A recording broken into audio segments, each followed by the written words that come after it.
When, in everyday being with one another, we encounter things that are accessible to everybody and about which everybody can say everything, we can soon no longer decide what is disclosed in genuine understanding and what is not.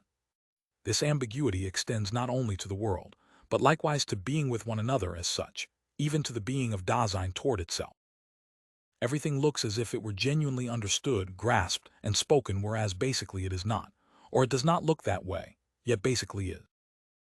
Ambiguity not only affects the way we avail ourselves of what is accessible for use and enjoyment, and the way we manage it, but it has already established itself in understanding as a potentiality for being, and in the way Dasein projects itself and presents itself with possibility. Not only does everyone know and talk about what is the case and what occurs, but everyone also already knows how to talk about what has to happen first, which is not yet the case, but really should be done. Everybody has always already guessed and felt beforehand what others also guess and feel. This being on the track is based upon hearsay. Whoever is on the track of something in a genuine way does not talk about it. And this is the most entangling way in which ambiguity presents possibilities of Dasein, so that they will already be stifled in their power.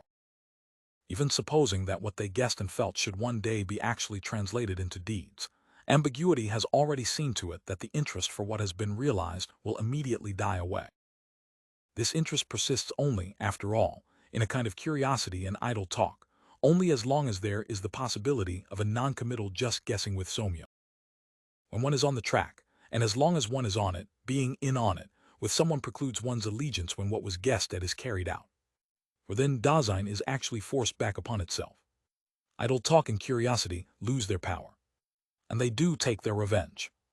In the light of the actualization of what they guessed, idle talk is quick to maintain that they could have done that too, for after all they had guessed it too.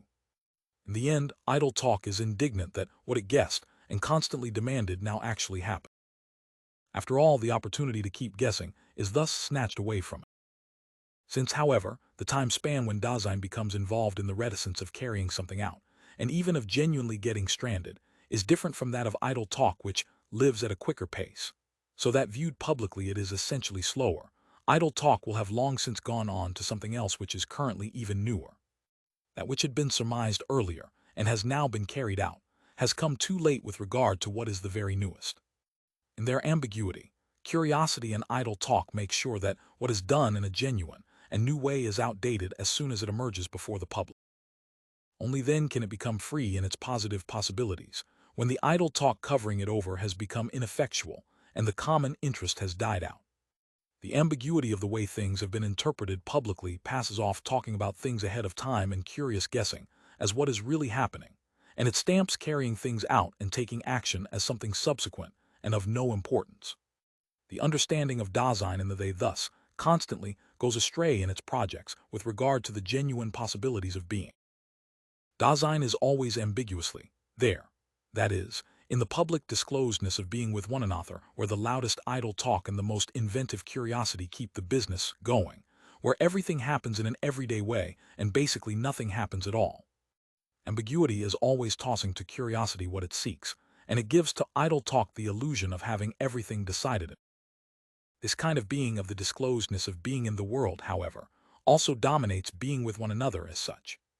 The other is initially there, in terms of what they have heard about him, what they say and know about him. Idle talk initially intrudes itself into the midst of primordial being with one another. Everyone keeps track of the other, initially and first of all, watching how he will behave, what he will say to something. Being with one another in the they is not at all a self-contained, indifferent side-by-sideness, but a tense, ambiguous keeping track of each other, a secretive, reciprocal listening. Under the mask of the for one another, the against one another is at play. Here we must note that ambiguity does not first originate out of an explicit intention to dissimulate Verstellung and distort Verdrehung, that it is not called forth by the individual Dasein. It is already implied in being with one another, as thrown being with one another in a world. Publicly it is quite concealed, and they will always protest the possibility that this interpretation of the kind of being of interpreting that they could be correct. It would be a misunderstanding if the explication of these phenomena were to seek to be confirmed by the approval of the they. The phenomena of idle talk, curiosity, and ambiguity were set forth in such a way as to indicate that they are already interconnected in their being. The kind of being of this connection must now be grasped existentially and ontologically. The basic kind of being of everydayness is to be understood in the horizon of the structures of the being of Dasein hitherto obtained.